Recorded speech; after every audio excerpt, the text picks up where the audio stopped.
Bonsoir à tous et bienvenue sur ma chaîne Code with Desiree. Aujourd'hui, nous allons parler des événements on-change, on-input et nous allons voir les multiples new state. Déjà, le on-change et on-input ne sont pas très différents. Ils permettent juste de vérifier ou d'identifier ou d'obtenir directement ce qui est saisi dans les inputs. Pour mieux comprendre et appréhender ce sujet, nous allons directement entrer dans le vif du sujet. Avant de continuer, s'il vous plaît, n'oubliez pas de vous abonner, de liker et de partager. Sur ce, bon visionnage. Nous voilà de retour sur notre projet. Dans la dernière leçon, nous avons créé notre formulaire. Et c'est sur ce formulaire que nous allons effectuer le use state, on change et on input.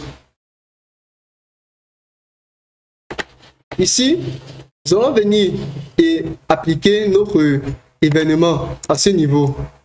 Nous allons tester pour le texte. Nous allons faire on input.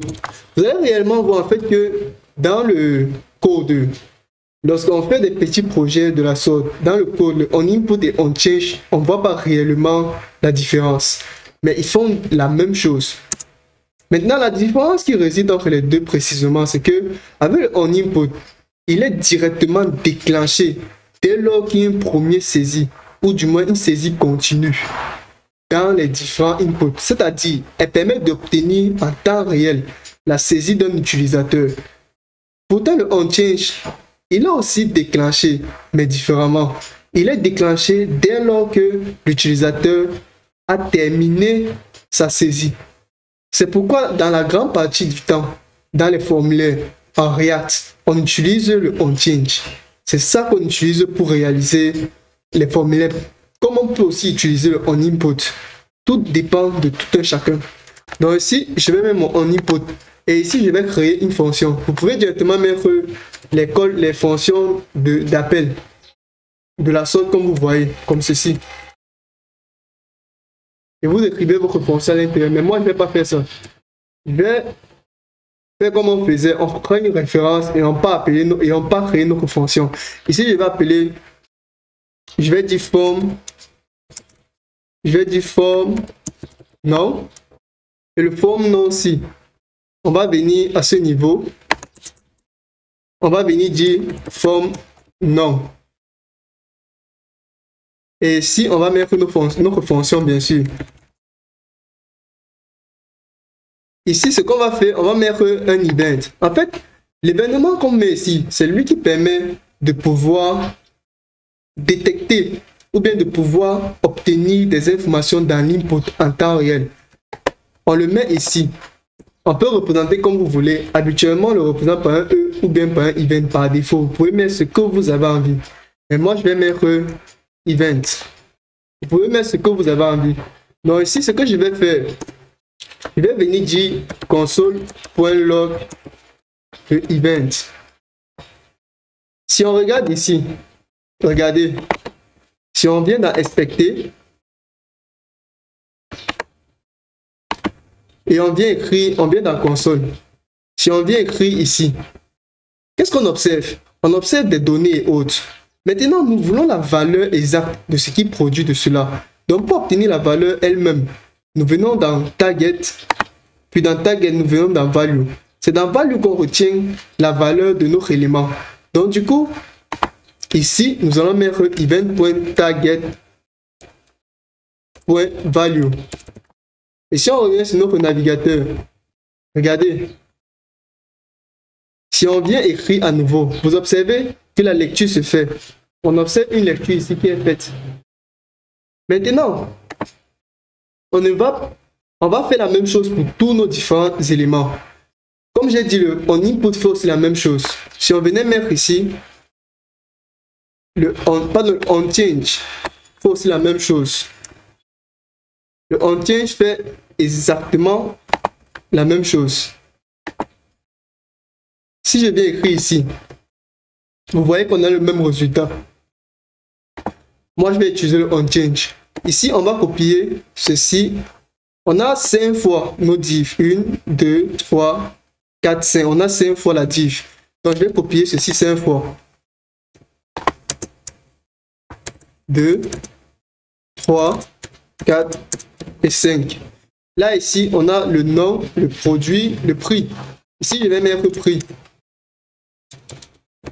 Je vais mettre prix. Ici, on a la description. Je vais mettre ici description.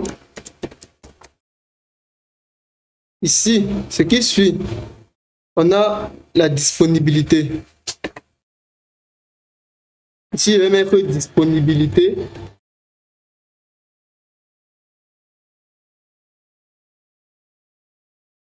Il reste ce dernier, je vais le couper. On va le mettre à la fin. Et ici, le dernier, c'est l'image. Ok. On va mettre image ici. Et on va copier le on change ici. On copie le on change. On vient mettre ça un peu partout. Comme vous voyez, on le met un peu partout. On le met ici. On le met aussi ici. On le met ici. Puis on le met aussi ici à la fin. Ok. Maintenant, nous allons donner pour chacun les noms en fonction de leur nom. Ici, c'est prix. Ici, c'est description.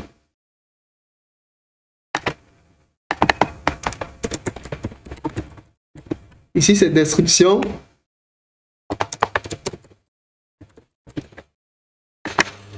Ici, c'est accessibilité. On va copier directement disponibilité. Puis le dernier, c'est image. On va copier et on vient mettre ici. Ok. Si on revient sur notre navigateur et on actualise, on observe que pour chaque élément, il va détecter des informations. Comme vous pouvez le voir, pour chaque élément, il va détecter des informations. Pareil pour ici. Si on choisit une image, on va choisir une image. Si on choisit une image, il nous affiche le nom de l'image. Donc, il détecte toutes les images qui sont là. Maintenant, après avoir ceci, nous allons venir créer notre useState. C'est dans le useState que nous allons déclarer et afficher tout le reste. Donc ici, ce qu'on va faire, on va venir mettre notre useState. On va ouvrir de la sorte. On va copier ceci 5 fois. 2 fois, 3, 4, puis 5. À ce niveau, on va venir mettre les égalités ici. Puis on va dire let, on va ouvrir. Puis on fait une égalité. Ok. Maintenant, ce qu'on va mettre ici à l'intérieur, on va commencer par le form name. Donc, on va écrire partout ici. Moi, je vais mettre en l'occurrence partout. Je vais mettre partout.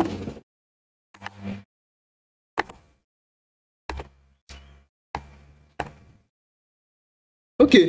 Je vais mettre sur le dernier. Je vais mettre forme, virgule. Ok. Ici, c'est le forme nom. Ici, c'est le forme prix. Ici, c'est le forme description. Ici, c'est le forme disponibilité.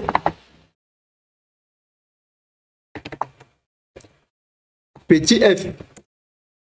Puis le dernier, c'est forme image. Forme image. Ok. Maintenant ici, ce qui suit ici, ce sont les updates. Donc, on va mettre ça un peu de partout. On va mettre ici, ici, ici, puis ici. On va mettre update. Et le premier ici, c'est update nom. Le deuxième, c'est update prix. Le troisième, c'est update description. Le quatrième, c'est update disponibilité. Le dernier, c'est update image.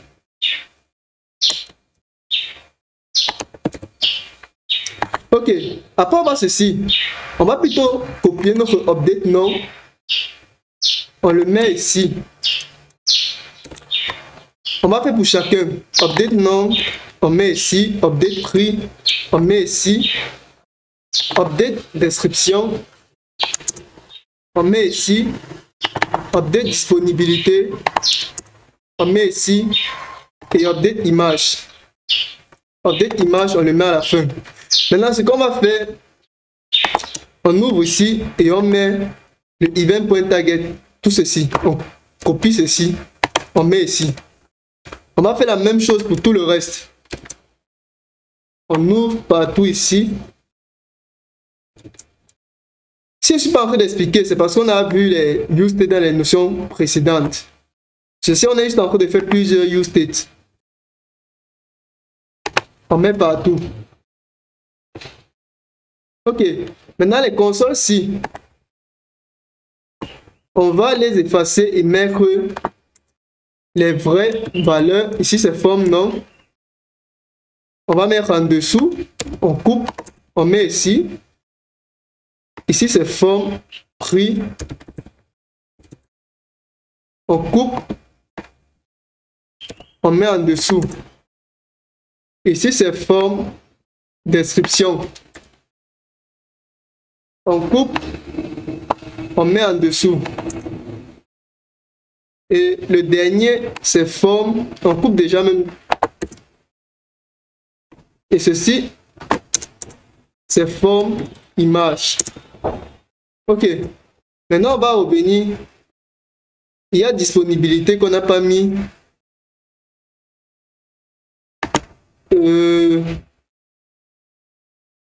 Update non. Ici, il y a un souci. Ok.